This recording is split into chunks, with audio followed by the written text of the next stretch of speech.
আবার কত স্ত্রী দেখবে স্বামী চলিয়া গেছে, স্ত্রী আটকা পড়ছে।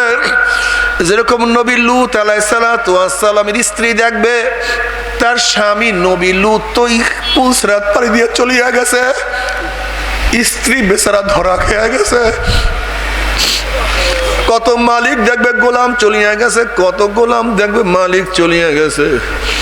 কত বড় লোক দেখবে হাজার কোটি টাকার মালিক দেখবে তার দারোয়ান চলিয়া গেছে, মালিক আটকা পড়ছে। কত ওস্তাদ দেখবে ছাত্র চলিয়া গেছে, ওস্তাদ আটকা পড়ছে। কত পীর দেখবে মুরিদ চলিয়া গেছে, পীর আটকা পড়ছে। আবার কত মুরিদ দেখবে পীর চলিয়া গেছে, মুরিদ আটকা পড়ছে। ইমানের মজবুতি নাই, আমলের মজবুতি নাই। ওইদিকে কিয়ামতের ময়দানে আযাব সহ্য করতে পারবে না, আল্লাহ মাফ করিয়া দাও। কিয়ামতের ময়দানে আযাব এত মারাত্মক, এত কঠিন। ونستعينه ونستغفره ونعوذ بالله من شرور أنفسنا من يهد الله فلا مضل له ومن يضلله فلا هادي له ونشهد أن لا إله إلا الله وحده لا شريك له ونشهد أن محمدا عبده ورسوله أما بعد فأعوذ بالله من الشيطان الرجيم بسم الله الرحمن الرحيم يا أيها الذين آمنوا صلوا عليه وسلموا تسليما اللهم صل على سيدنا ونبينا وحبيبنا مولانا محمد صلى الله عليه وعلى آله وأصحابه وبارك وسلم اللهم صل على حبيبنا مولانا محمد صلى الله عليه وسلم اللهم صل على سيدنا حبيبنا مولانا صلى الله عليه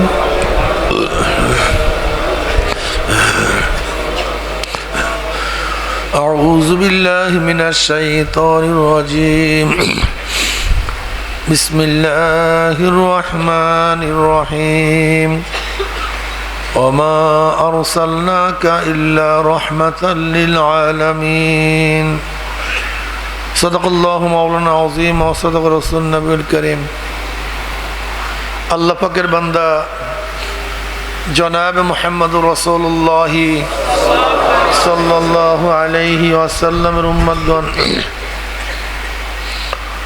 আল্লাহ পাক রব্বুল আলামিন আপনাকে আমাকে ফিতনা ফাসাদের জমানায় যখন তাম দুনিয়ার থেকে ইসলাম মুসলমানকে মিটিয়ে দেওয়ার ষড়যন্ত্র চলতেছে, তাম দুনিয়ার মধ্যে ইসলাম মুসলমান থাকবে কি থাকবে না এই প্রশ্নের সৃষ্টি হয়েছে।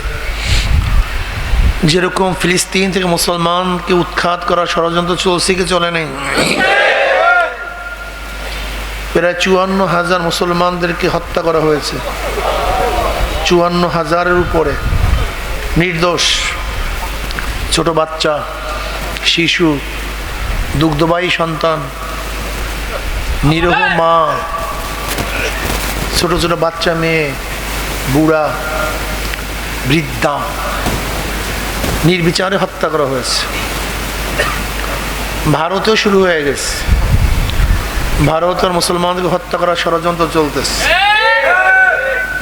মোদী সরকার তো ঘোষণাই দিয়েছে মুসলমানদের হত্যা করবে, নির্যাতন করবে, ওয়াকফ আইন বাতিল করার মাধ্যমে মুসলমানদের অধিকার হরণ করার চক্রান্ত চলতেছে। আপনারা তো জানেন যে ভারতের মধ্যে মুসলমানদের ওয়াকফ সম্পত্তির পরিমাণ প্রায় 10 লক্ষ একর, 9,40,000 একর, প্রায় 10 লক্ষ একর জমি মুসলমানদের অপ্রকৃত এত বর্তমানে যা আছে, ব্রিটিশ যা হরণ করছে তা বাদ।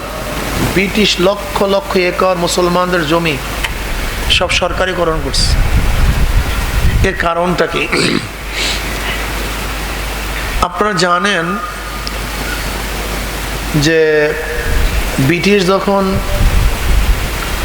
এই দেশ দখল করে 1717 ঈসাই সালে 4টা প্রদেশ দখল করে। 1717 ঈসাই সালে 4টা প্রদেশ দখল করে।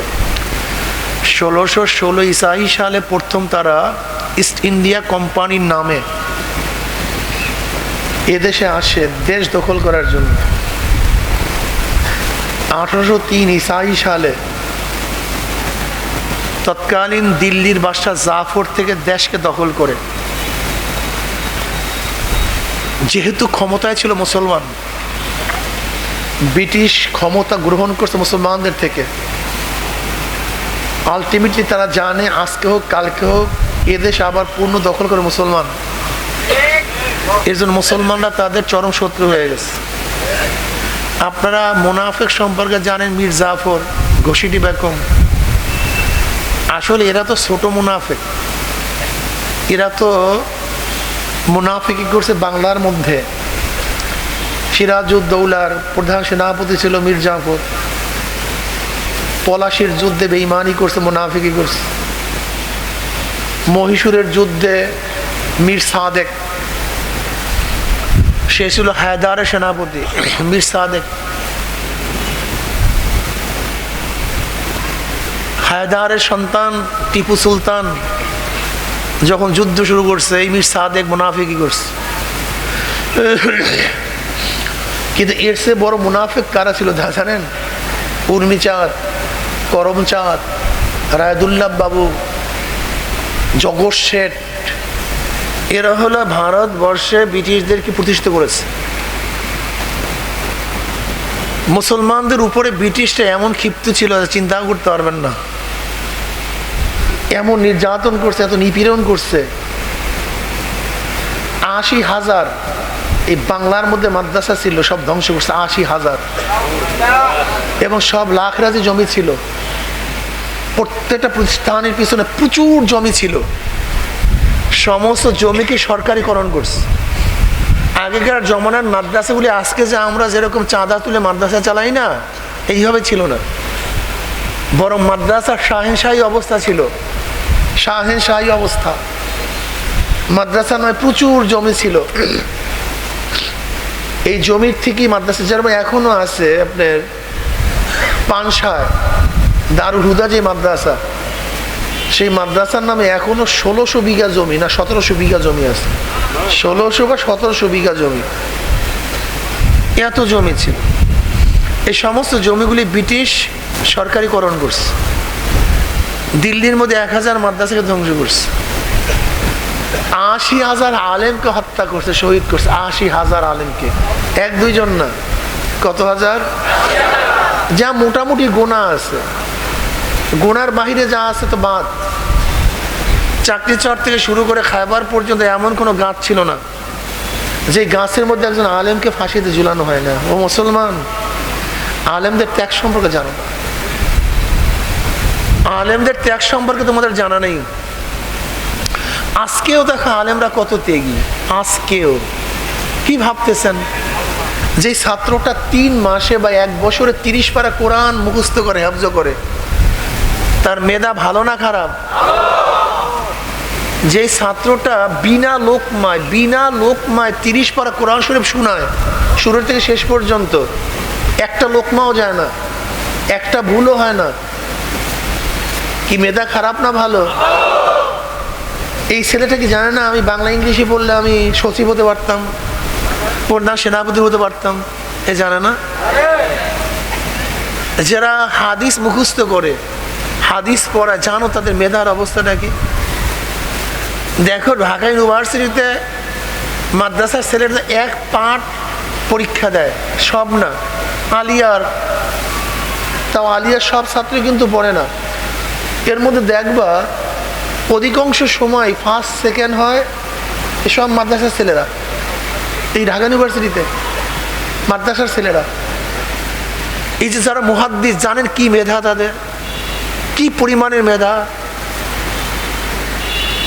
কিন্তু তারাই সমস্ত কিছুকে বিসর্জন কেন দেয়? তারা তো বহুত দামি চাকরি করতে পারত, বহুত বয়সার চাকরি নিতে পারত, অনেক বড় অফিসার হতে পারতেন, কিন্তু সব কিছু বিসর্জন দিয়ে তার দিনে খেদমত কেন দেয়? একদিনও চিন্তা করছেন? আর আপনার তাদেরকে টিটকারি করেন, আপনার তাদেরকে ফাইজলামি করেন। মিয়া বোকা, তোমার চেয়ে বড় বোকা দুনিয়াতে নাই, তুমি একটা পাগল আস্তা। এরা নিজের জন্য না তো। একজন ইমাম সাহেবের কয় টাকা দাও, একজন বক্তব্যে পড়ে কয় টাকা দেন, তাকে কয় পয়সা নেয়? আপনার চা খাওয়ার পয়সাও তারা নেয় না। একজন বড়লোক তার বাচ্চার পেন্টি কেনার, ড্রাইভার কেনার পয়সাও তো তারা খরচ করে না। ড্রাইভার, কতগুলি ড্রাইভার লাগে একটা বাচ্চার, আপনি বলেন তো প্রতিদিন? ভালো কোম্পানির ড্রাইভারগুলি কত দাম? এত ত্যাগ কেন? সব কিছু বিসর্জন দেয়। একদিনও চিন্তা করছেন? এরা পারে না তা না, যেরকম এরা যদি ব্যবসা করতো তা তোমার চেয়ে অনেক বড় বড় ব্যবসায়ী হতে পারত, অনেক বড় বড়। যেমন আমি সামান্য কিছু করি আর কি, ব্যবসাটা আমি দেখলাম আমি ভালো মতো করলে হয়তো বাংলাদেশের মধ্যে ভালো ব্যবসায়ী হতে পারতাম। আমার বিশ্বাস, দেখেন সময়ই পাই না আমি আমি আমি সময়ই পাই না কোনো সময়, সারাদিন এক কাজে ব্যস্ত, মানুষের দ্বারা ব্যবসা চালাই, তারপরে থেকে ভালোই, খারাপ না একেবারে। কিন্তু আমি যেটা আমি বলতে চাই, যদি দেখেন আমার সমস্ত সময়টা সেখানে ব্যয় করতাম, আমি সমস্ত সময়টা যদি আমার মেধাটা যদি ব্যবসায় ব্যয় করতাম, তাহলে হয়তো ফার্স্ট ক্লাস ব্যবসায়ীদের মধ্যে থাকতাম আমরাও। এরকম আমার কথা, আমি তো গভর্নমেন্ট, কিন্তু আমার চেয়ে হাজারো জেহিনীরা আছে, হাজারো মেধাবীরা আছে, হাজারো যোগ্যতা সম্পন্ন ব্যক্তিরা আছে, আলেমরা আছেন, কিন্তু তারা সব কিছু ত্যাগ করছে একমাত্র দিনের জন্য, একমাত্র দিনের জন্য, এই তোমাদেরকে দিন শিক্ষা দেওয়ার জন্য। তারা ওয়ারাসাতুল আম্বিয়া, যেরকম নবীগণ দুনিয়ার কিছু গ্রহণ করেননি। আপনারা জানেন কি জানি না, নবীদের কিন্তু এই জনাব মুহাম্মদ রাসূলুল্লাহ সাল্লাল্লাহু আলাইহি ওয়াসাল্লামের জমি জামার কোনো ওয়ারিস ছিল না, কারণ তার তো জমিই নেই, তার জমি ভাগ করবে কি? নবীদের কোনো সম্পত্তি থাকে না। কিসের জন্য? মানুষকে রাহনুমাই করার জন্য। এরা এত ত্যাগ করে শুধু মানুষকে রাহনুমাই করার জন্য, পথ প্রদর্শন করার জন্য। তোমাদেরকে ডাকে কেন? আল্লাহ বল, লোকদেরকে আল্লাহর সাথে মিলাই দেওয়ার জন্য। তুমি তাকে শত্রু মনে করো, তুমি তাকে ঘৃণা করো, বোকা। দেখো বাবা, তুমি কেন বুঝতেছো না? যে ব্যক্তি মাদ্রাসায় 1 নাম্বার হয়, সে ব্যক্তি স্কুলেও 1 নাম্বার হইতো। আবার যে ছেলেটা স্কুলে 1 নাম্বার হয়, ও মাদ্রাসা আসলে ওইটা 1 নাম্বার হবে। যেহেতু মৌলিক একটা গুণ, মেধা তো মৌলিক গুণ, টাকাটা মৌলিক পাওয়ার। টাকা কি ভাই?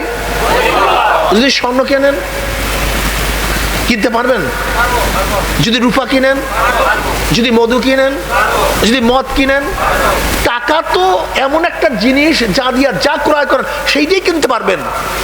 এখন দেখার বিষয় আপনি কোন জায়গায় খরচ করতেছেন, মদের পিছনে না মধুর পিছনে, ব্যাপারটা এখানে। মেধা তো একটা দামি জিনিস, এটা যেখানে আপনি লাগাবেন। ভালো চুরি করতে চান, যদি আপনি ভালো চোর হইতে চান, ভালো চোর হবে। যদি ভালো ডাকাত হতে চান, মেধাবীরা ভালো ডাকাত হবে। যদি মেধাবীরা, যেমন বাংলাদেশ ব্যাংক থেকে চুরি করছে কারা? যেমন তেমন মেধাবীরা বাংলাদেশটাকে চুরি করতে পারে না। এই হ্যাক কইরা যেমন তেমন মেধার কাজ না, অনেক টপ লেভেলের মেধার কাজ। ওর মেধাও যেরকম, ও চুরিও করে সেই রকম। ও ভালো চোর, যেমন তেমন চোর না। কেন? মেধা তো একটা মৌলিক পাওয়ার, এটা যেখানে ব্যবহার করেন সেখানেই ভালো রেজাল্ট করবে। যেই ব্যক্তি স্কুলে ফার্স্ট হয় সেইটি মাদ্রাসায় ফার্স্ট হইতো, যেটা মাদ্রাসায় ফার্স্ট হয় ওইটি স্কুলেই ফার্স্ট হইতো। কথা ঠিক না? কিন্তু ওলামায়ে কেরাম সব কিছু বিসর্জন দিচ্ছে একমাত্র দিনের জন্য, ইসলামের জন্য। এই আল্লাহ বলা লোকদেরকে আল্লাহর সাথে মিলাইয়া দেওয়ার জন্য। কত মানুষ যে শহীদ হয়েছে, ওলামায়ে কেরাম কি পরিমাণ, তুমি কি জানো? এই কামাল পাশা, এই নাস্তিকের বাচ্চা নাস্তিক, তুর্কিস্তান দখল করার পরে ও প্রথম কাজটা করছে জানো, সবচেয়ে বেশি আলেমদেরকে হত্যা করছে। কাদেরকে? আলেমদের। কিভাবে হত্যা করছে? যেই আলেমের বাড়ি যেই গাছ ছিল, সেই আলেমের বাড়ির গাছের মধ্যে আলেমকে ফাঁসিতে ঝুলিয়ে দিচ্ছে। এই কামাল পাশা, যারা কামাল কামাল তোমরা কামাল কিবার আতাই তুর বলো, আসলে আতাতুর না আতাই তুর। তোমরা যাকে কামাল আতাই তুর বলো, আতাতুর বলো, আসলে এটা কামাল পাশা, এটা খুনি, এটা নাস্তিক। ও আজানকে বন্ধ করছে, আরবি শব্দ পরিবর্তন করছে, কোরআন পড়া বন্ধ করে দিয়েছে, বোরকা পড়াকে নিষিদ্ধ করেছে, মাদ্রাসাকে ধ্বংস করে ফেলছে।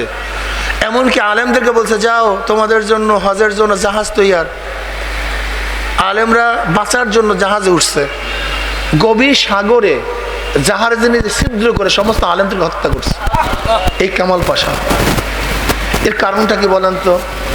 ব্রিটিশরা আলেমদেরকে হত্যা করছে, কামাল পাশা আলেমকে হত্যা করছে। যেই দেশে যখন যারা দখল করছে তারা প্রথম আলেমকে হত্যা করছে। এমনকি সৌদি, এই যে একটা আছে না ইবনে সালমান, আমি মোহাম্মদ নামটাও নাই মনে চায় না, বা যারা আছে সৌদি প্রথম অ্যারেস্ট করে কাদেরকে, জেলে ঢুকায় কাদেরকে? আপনি এই গবেষণা করছেন কারণটা কি? আবু সুফিয়ান রাদিয়াল্লাহু তাআলা আনহু উহুদের যুদ্ধে, আপনারা সবাই জানেন, আবু জাহাল মারা যাওয়ার পরে ইসলামের বিরুদ্ধে যতগুলি যুদ্ধ প্রচারণা করছে প্রত্যেকটা যুদ্ধের নেতৃত্ব প্রদান করছে আবু সুফিয়ান। আবু সুফিয়ান রাদিয়াল্লাহু তাআলা আনহু ফতে মক্কার সময় ইসলাম গ্রহণ করছেন।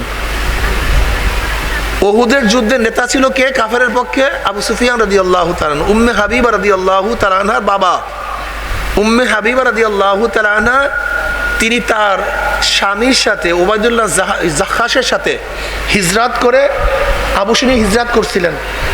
পরবর্তী ওবায়দুল্লাহ তো মুরতাদ হয়ে গেছে। এরপরে জনাবে মুহাম্মদ রাসূলুল্লাহ সাল্লাল্লাহু আলাইহি প্রস্তাব দিয়েছিলেন, বিবাহবন্ধনে আবদ্ধ হয়েছিলেন। এখন কি হয়ে গেছে? শ্বশুর হয়ে গেছে, কিন্তু কাফের ছিল ওই পর্যন্ত। উহুদের ময়দানের ঘটনা কি ছিল মনে আছে তো? কুতিলা মুহাম্মদ সাল্লাল্লাহু আলাইহি ওয়াসাল্লাম। শয়তান ঘোষণা দিয়েছে যে মুহাম্মদ সাল্লাল্লাহু আলাইহি ওয়াসাল্লাম মৃত্যুবরণ করছে। কাফেররা বিশ্বাস করছে সে আর দুনিয়াতে নাই, কাফেররা বিশ্বাস করছে। নবী আলাইহিস সালাতু পালায়ন করছিলেন কোথায়? উহুদের পাহাড়ে। আবু সুফিয়ান তখন গিয়া ওই উহুদের কিনারায় গিয়া প্রশ্ন করছিল, কি মনে আছে? এইটা মনে রাখবেন, এটা মারাত্মক একটা কথা, মারাত্মক পয়েন্ট। এইটা মনে রাখলে হাজার কোটি মাসালা হল হবে। আবু সুফিয়ান প্রশ্ন করছিল, সে তো কি ধারণা করছে নবী আলাইহিস সালাম দুনিয়াতে, এটা তো বিশ্বাসবদ্ধমূল। এবার প্রশ্ন করছে আবু বকর কি জিন্দা আছে? নবী আলাইহিস সালাত বলে, খবরদার কেউ জবাব দিও না, কেউ জবাব দিও না, চুপচাপ থাকো। কোনো জবাব আসছে না, মনে করছে আবু বকর দুনিয়াতে নেই। এরপর দ্বিতীয় প্রশ্ন করছে, কি ওমর কি জিন্দা আছে? বলেন তো এই দুইটা প্রশ্ন কেন করছে? সে তো জ্ঞানী, আবুল হাকাম বলতো তাকে, অনেক জ্ঞানী, মারাত্মক জ্ঞানী ছিলেন। আর ওর মধ্যে জ্ঞানীদের মধ্যে একজনের আবু সুফিয়ান রাদিয়াল্লাহু তাআলা আনহু। কিন্তু এই দুইজনের নাম প্রশ্ন করলেন কেন? তার মেধার মধ্যে ছিল নবী দুনিয়াতে নাই। এরপর কি প্রশ্ন করছে? প্রশ্ন করছে নাই, মনে করছে সেও নাই। এরপর প্রশ্ন করছে কারণটা কি? আবু সুফিয়ান জানে, আবু সুফিয়ান জানে যদি মুহাম্মদ দুনিয়াতে নাই সাল্লাল্লাহু আলাইহি ওয়াসাল্লাম, কিন্তু আবু বকর ও ওমর একজন যদি জিন্দা থাকে, ইসলাম আবারও দাঁড়ায় যাবে, এটা ধ্বংস হবে না। জানে ইসলাম আর ধ্বংস হবে না। ব্রিটিশরা জানে, খ্রিস্টানরা জানে, ইহুদিরা জানে, যদি 100 কোটি মানুষ মারা যায় তাতেও কিছু আসে যায় না, কিন্তু আলেম যদি না থাকে তার ইসলাম আর থাকবে না। ওরা ভালো মতো জানে, ভালো মতো জানে আলেম না থাকলে আর ইসলাম। এই হেদায়েতের বাণী শুনাইবে কে বলেন তো? কোরআন বুঝাইবে কে? হাদিসের ব্যাখ্যা দিবে কে? মাসালা বলবে কে? আপনারা যতই শিক্ষিত হন, বাংলা পড়িয়া 2-1 লাইন পড়িয়া গভীর এলেম অর্জন করা যায় না। গভীর এলেম ভিন্ন জিনিস, এলেমের গভীরতা ভিন্ন জিনিস। এর জন্য খ্রিস্টানরা তো পণ্ডিত, ইহুদিরা পণ্ডিত, ওরা জানে আলেম যদি জিন্দা থাকে, মাদ্রাসা যদি জারি থাকে, এখান থেকে প্রোটেকশন হইতেই থাকবে না, বন্ধ হবে না। কথা বুঝতে পারছি? এই জন্য আলেমদের উপর অত্যাচার করছে, অবিচার করছে, জুলুম করছে, হত্যা করছে। আলেমরা পাড়ায় বালাইছে, হিজরাত করতে বাধ্য হয়েছে, না খাইয়া ছিল। এরপরও তারা নিজেরা না খেয়ে তারপরও দাঁড়ে দাঁড়িয়ে গিয়ে মানুষকে পড়াইস, বক্তব্য শিখাইস, দাওয়াত দিস, আসো দিনের পথে, আসো, আসো কল্যাণের দিকে আসো। নবী আলাইহিস সালাতু ওয়াস সালাম দুনিয়াতে কেন প্রেরণ করেছেন আল্লাহ পাক? ওমা আরসালনাকা ইল্লা রাহমাতাল লিল আলামিন। আমার নবী দুনিয়াতে কম্পিউটার আবিষ্কার করার জন্য আসেন নাই, প্লেন বানাবার জন্য আসেন নাই, দ্রুতগামী ট্রেন আবিষ্কার করার জন্য আসেন নাই, আমার নবী খনি আবিষ্কার করার জন্য আসেন নাই। আমার নবী দুনিয়াতে আসছেন কেন? মানুষ রূপী অমানুষদেরকে মানুষ বানাবার জন্য। বলেন কিসের জন্য? মানুষের চেহারার নাম মানুষ না। আবু জাহালের আমাদের মতোই চেহারা ছিল। আবু জাহালের চক্ষু কয়টা ছিল? নাক, কান, চেহারার মধ্যে কোনো পার্থক্য ছিল না, চেহারা তো একই ছিল, মানুষের মতোই ছিল, কিন্তু মানুষ না। কারুনের চেহারা তো আমাদের মতোই ছিল, কিন্তু সে তো মানুষ না। নমরুদের চেহারা তো আমাদের মতোই ছিল, কিন্তু সে কিন্তু মানুষ না। কারুনের চেহারা আমাদের মতোই ছিল, কিন্তু সে কিন্তু মানুষ না। আমাদের শয়তান তসলিমা নাসরিনের চেহারা অন্য মেয়েদের মতোই, কিন্তু না, ভিন্ন চেহারা। কোনো নাস্তিকদের চেহারা অন্য রকমের চেহারা তো এক। বরং আবু লাহাব মানে অস্পিলঙ্গের বাপ, খুবই উজ্জ্বল ছিল আবু লাহাবের চেহারা, মারাত্মক সুন্দর ছিল, জমনে সুন্দর ছিল। এমনকি দাহিয়া কলবি রাদিয়াল্লাহু তাআলা আনহু, যিনি এত বড় জালেম ছিলেন, এত বড় জালেম, নিজের হাতে নিজের ঔরাজাত 70টা মেয়েকে হত্যা করছে, জেতা। দাহিয়া কলবি রাদিয়াল্লাহু চেহারার অবস্থা জানেন আপনারা? আরে খোদা রে, এই বেচারাকে আল্লাহ পাক এত বেশি সৌন্দর্যতা দান করছেন, এই বেচারা রাস্তায় ঠিকমতো হাঁটতে পারতো না, মেয়েদের জ্বালায়। মেয়েরা পাগল হয়ে পড়তো তার গায়ের উপরে, পাগল হয়ে তার কাছে চলে আসতো। এত মারাত্মক চেহারা ছিল, আকর্ষণীয় চেহারা ছিল। মেয়েদের ফিতনায় তিনি সবসময় চেহারা আবৃত করে ঘুরতে হইত।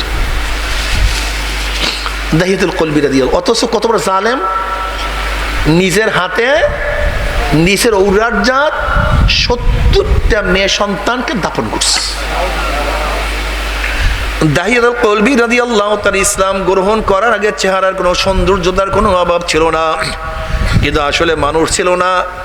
ইসলাম গ্রহণ করার পরে আমার মাওলা এত সুন্দর মানুষ বানায়া দিছে, অধিকাংশ সময় জিবরাইল তার সুরাত ধরিয়া দুনিয়াতে আসতো। ওমর ইবনে খাত্তাব রাদিয়াল্লাহু ইসলাম গ্রহণ করার আগে যেই চেহারা ছিল, ইসলাম গ্রহণ করার পর একই চেহারা ছিল নাকি?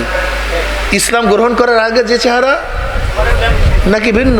না চক্ষু পরিবর্তন, না হ্যাঁ অবয়ব সবই এক। ইসলাম গ্রহণ করার আগে হযরত ওমর ইবনে খাত্তাব রাদিয়াল্লাহু তাআলা আনহু নবী আলাইহিস সালাতু ওয়াস সালাম হত্যা করার জন্য নাঙ্গা তলোয়ার নিয়ে রওনা করছে।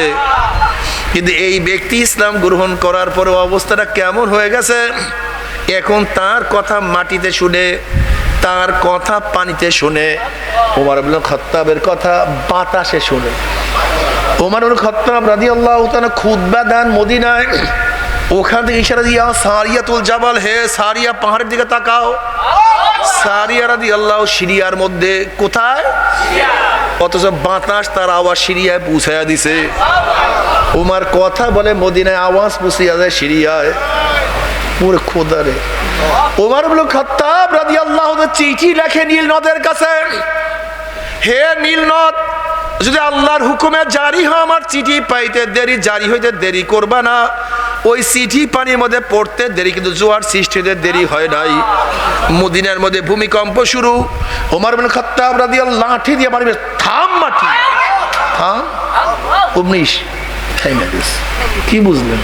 মানুষ তো মানুষ, একই চেহারা, একই চেহারা। বেলালে হাবশির মতো কালো মানুষ, কালো কুচ্ছিত, গোলাম জাত গোলাম, নিজেও গোলাম, বাবা গোলাম, দাদাও গোলাম, এক টাকার মালিক না, শিক্ষা দীক্ষা করার কোনো সুযোগ পান নাই, সম্মান ইজ্জত বলতে কিছুই ছিল না। কিন্তু আমার মাওলা এত দামি বানায়া ফেলাইছে, বেলালে হাবশি আজান দেয়, জমিনের মধ্যে 7 তবক আসমান ভেদ করে আওয়াজ চলিয়া যায় আরশের মধ্যে।